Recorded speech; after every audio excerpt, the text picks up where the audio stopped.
Wala.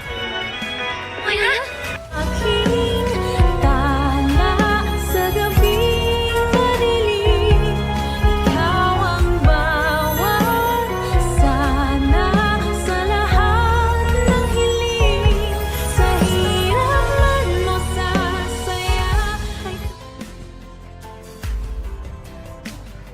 Ay, grabe talaga nangyayari ngayon sa abot kamay na pangarap na kung saan nga unang-unang pinakita dito is ito nga ang si Lindon at itong si Lynette is nag-uusap. And yes guys, ito nga si Lynette is tinatanong niya kung kamusta na itong si Lindon at tinanong nga niya actually directly na may gusto ka ba sa anak ko? And yes guys, ito si Lindon is nagulat as di makapaniwala. Ngunit makita mo kay Lindon na masaya siya, no? Actually umamin din siya. At sinabi nga niya na, opo, may gusto nga ako o may pagtingin ako sa anak ninyo.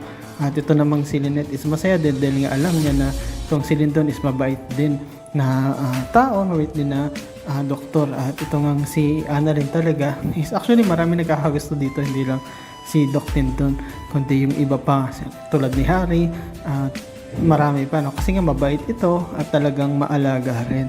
At ito nga si Giselle talagang stress na stress, no? Actually pati rin si RJ kasi nga di pa nila makita o hinahanap pa nila ito nga sila Moira, na kung saan ito nga si Moira pala is nasa Japan. Akala ng lahat is ito ay nasa US pero nandito pala ito sa Japan. At dito nga guys na makita natin si Moira may kausap siya, isa sa mga tauhan ni Madam Mushi, na kung saan si Madam Mushi yung referral neto ni Carlos na tutulong daw dito kay Moira para magbago siya ng identity at patuloy na mag-stay doon sa Japan. Ngunit nakita siya ni Annalyn. Yes guys, nagulat si Annalyn bakit nandoon si Moira at nagtatanong nga ito sa kanyang isipan kung susundan ba niya ito o i-report niya sa nanay niya muna.